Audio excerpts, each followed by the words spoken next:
95% of our life is coming from the programs of life, how to live life that we get in the first 7 years of life. That's why poor people stay poor and rich people stay rich. The movie The Matrix is not science fiction, it's a documentary. Every human, and this is a fact, every human first 7 years is download hypnosis. The brain of a child under 7 is in a lower vibrational frequency. When you put wires on a person's head, you read electroencephalograph, reading brain activity. A child below 7 has a lower vibration than consciousness. It's called theta. Theta is imagination. Oh, that's how kids play a tea party with mud pies, but to them it's a real thing. A kid rides a broom, it's a horse. That's theta, imagination. Theta is also hypnosis. And the idea is this: before you can become conscious, if you don't have any programs, what are you going to be conscious of? So nature makes the first 7 years. What kind of programs are required to live on this planet? I say, how do you get them? Theta is hypnosis. You just watch. You watch your parents, you watch your siblings, and your community, because you have to learn how many 100,000 rules. Think about it. Just to be a functional member of a family and a functional member of a community, there are rules. Teach an infant these rules. I say, oh, you don't have to. First 7 years, they observe it and just download it. Look, this is not new. I mean, there's the famous book, Rich Dad, Poor Dad.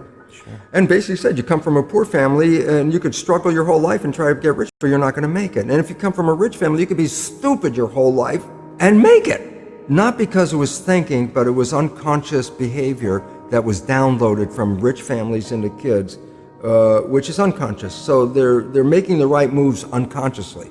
If they engage their conscious mind, then they look stupid, but it's unconscious. And that's the same thing with poor people. Poor people have beliefs from the family. Oh, you can't make it, life's a struggle, things are hard, who do you think you are? And if that's the program you get, then 95% of the day you will sabotage yourself. And that's why poor people stay poor and rich people stay rich, because the programming. 95% of our life, this is a fact, comes from those programs in the subconscious. Every day, only about 5% of their life are you using conscious, which is creative. 5%. So your life is being lived, even though you think you're living your life. Exactly, and you don't see it because it's called subconscious, below conscious. And the Jesuits, for 400 years, they were boasting. People didn't understand. They say, give me a child until it's 7 and I will show you the man. They've been saying that for 400 years because they knew 7 years was the program period. And 95% of your life after that will be whatever that program is. So you don't have to try and think about what happened. I just say, look at your life. The things you like that come into your life come in because you have a program that supports them. But anything you struggle with, work hard at, put a lot of effort into making it happen, why you're working so hard, inevitably you have a program that doesn't support that conclusion and you're trying to override the program. So you don't need to do a lot of strength and psychology stuff. You just look at your life and say, where am I struggling? Because wherever you're struggling, inevitably it's a program in your subconscious that does not support that destination you've been looking for.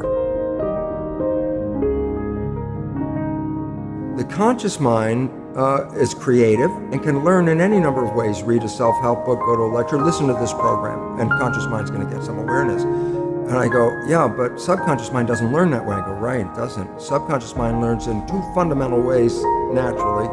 Hypnosis, which is the first 7 years, and after age 7, how do you put new programs in? Repetition, practice. You want to drive a car, you didn't learn how by just getting in the seat and put the key in. You had to practice driving the car.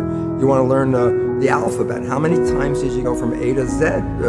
Try to go to A to Z before you can complete it. And once you completed it, you didn't have to go back and do it again. So 2 phases. You want to train the subconscious mind, hypnosis, repetition. I like the last one because there's a new phrase that's bandied about called fake it till you make it. Meaning, if you're not a happy person, I say, you want to be a happy person? Then repeat all the time, I'm happy, I'm happy. I say, well, you don't look happy or anything. I say, no, who am I talking to? By repetition, I'm talking to subconscious.